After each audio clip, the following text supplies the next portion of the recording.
wabarakatuh. Bertemu lagi dengan kami kelompok 3. Pada pertemuan hari ini, kami kelompok 3 akan membahas materi tentang manajemen letter and client representation letter dengan dosen pengampu yaitu Ibu Elsa Fitri Amran, SE, MM, MSI. Terlebih dahulu, perkenalkan kelompok 3. Anggotanya yang pertama, Aris Mukhtar Susanto dengan NIM 1830403009. Yang kedua, Ega Indini Nur Indah dengan NIM 1830403027. Dan yang ketiga, Ica Puspita 1830403044. Adapun pokok pembahasan pada materi hari ini, yang pertama, pengertian manajemen letter. Yang kedua, manajemen letter yang baik. Yang ketiga, manfaat manajemen letter. Yang keempat, pengertian CRL. Yang kelima, kegunaan dan isi CRL. Yang keenam, contoh ML dan CRL. Baiklah, masuk pada materi yang pertama, yaitu tentang pengertian manajemen letter.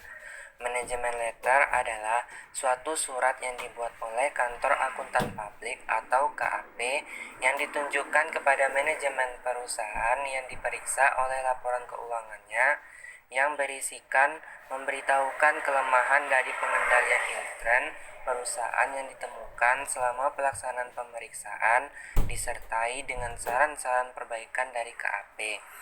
Tujuan dari manajemen letter ini untuk memberikan rekomendasi akuntan publik untuk memperbaiki usaha klien.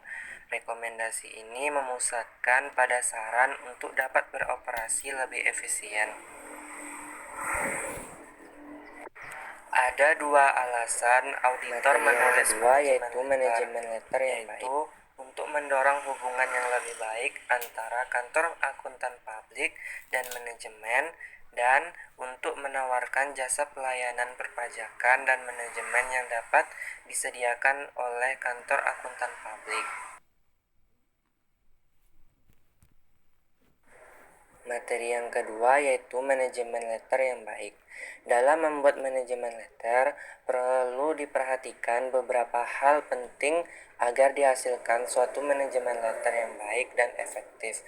Yang pertama, manajemen letter harus tepat waktu, sehingga perusahaan masih sempat melakukan perbaikan-perbaikan dalam pengendalian internnya.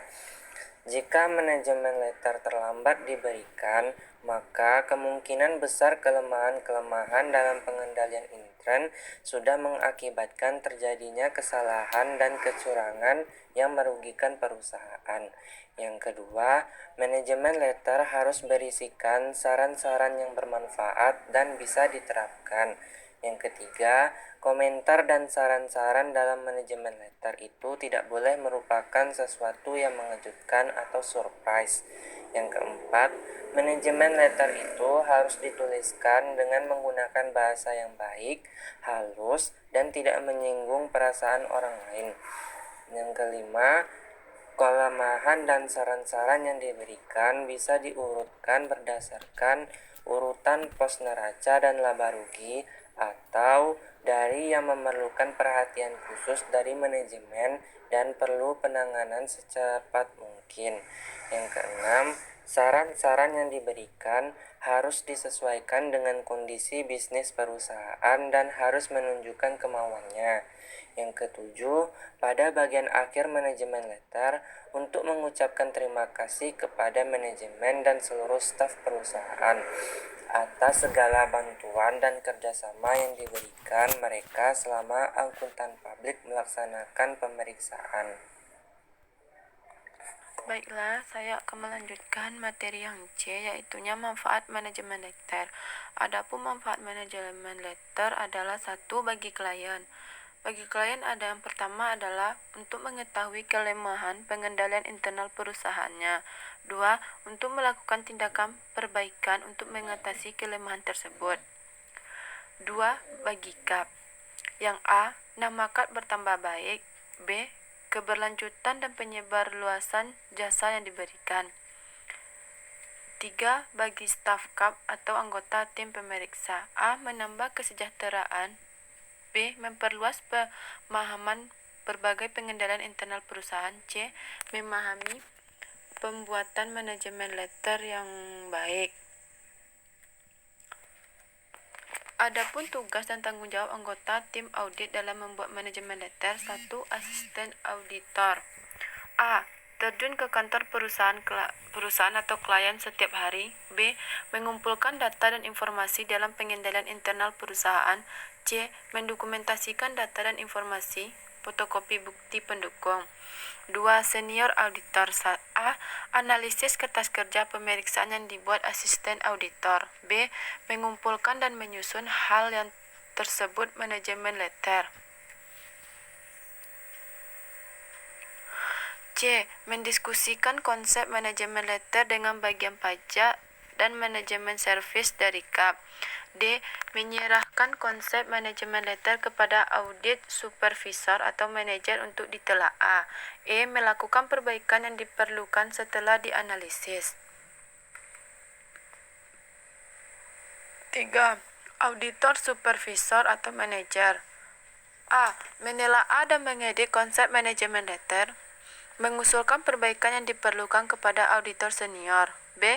Menyerahkan konsep manajemen letter yang sudah diperbaiki kepada audit partner untuk ditelaah.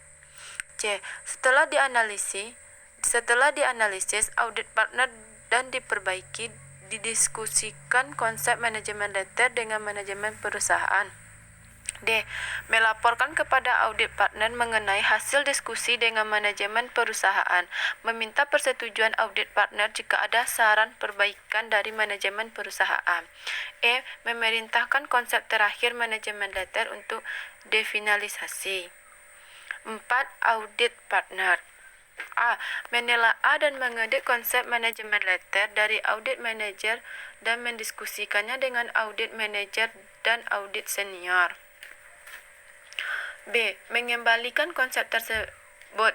Berikut saran perbaikan kepada audit manager. C. Menelaah kembali konsep yang sudah diperbaiki, meminta audit manager untuk didiskusikan dengan manajemen perusahaan. D. Hasil diskusi tersebut dibahas dengan audit manager. E. Menandatangani manajemen letter yang final untuk dikirim ke manajemen perusahaan. Yang D. Pengertian Client Representation Letter atau CLR. CLR adalah surat yang dibuat oleh klien dan ditujukan kepada KAP yang berisi pernyataan mengenai beberapa hal yang penting. Adapun hal yang penting tersebut yaitunya 1. Manajemen harus bertanggung jawab terhadap kewajaran penyajian laporan keuangan perusahaan sesuai dengan prinsip akuntansi. 2. Semua data baik catatan akuntansi seperti jurnal, general ledger, hingga laporan posisi keuangan dan juga catatan non-akuntansi. 3. Penjelasan mengenai pos-pos laporan keuangan. 4. Ada atau tidak tindakan aset perusahaan yang dijadikan jaminan atas kredit yang diperoleh dari bank. 5. Ada atau tidak transaksi-transaksi hubungan istimewa dengan perusahaan induk atau subsidiari. Materi selanjutnya yaitu kegunaan dan isi CRL. Yang pertama, kegunaan CRL.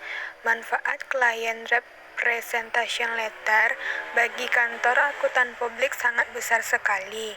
Misalnya, jika ternyata klien tidak mencatat transaksi perusahaan secara keseluruhan atau ada bukti-bukti yang disembunyikan atau tidak diperlihatkan kepada kantor akuntan sehingga ada pihak-pihak yang menggunakan laporan keuangan klien dan merasa dirugikan lalu mengajukan tuntutan kepada akuntan publik di pengadilan.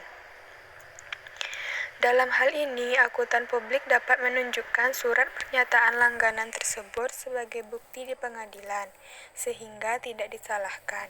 Jika akuntan publik memiliki surat pernyataan langganan, maka ia bisa disalahkan di pengadilan dan harus membayar ganti rugi atau dicabut izin prakteknya oleh Menteri Keuangan jika terbukti lalai dalam melakukan pemeriksaan sehingga merugikan pihak lain. Yang kedua, isi CRL.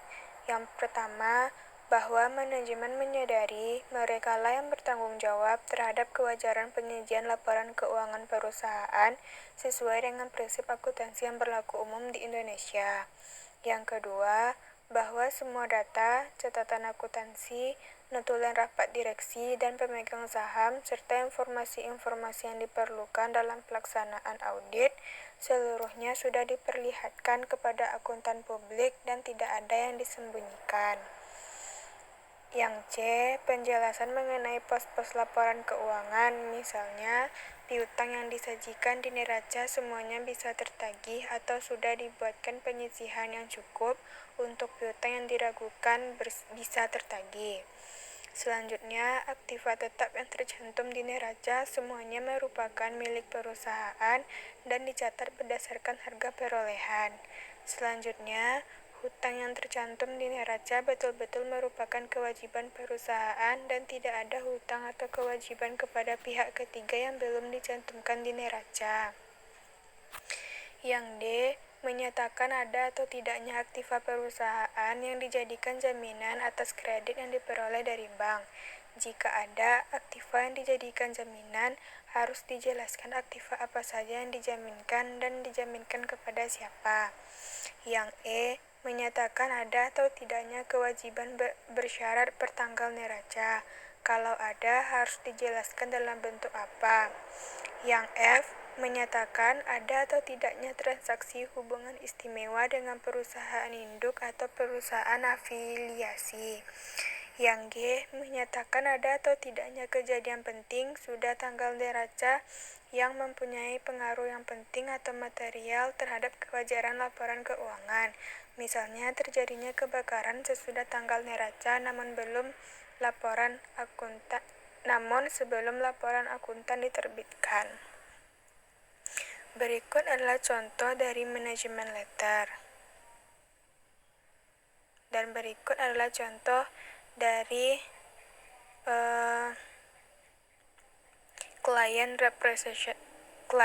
representation letter. Sekian presentasi dari kami. Assalamualaikum warahmatullahi wabarakatuh.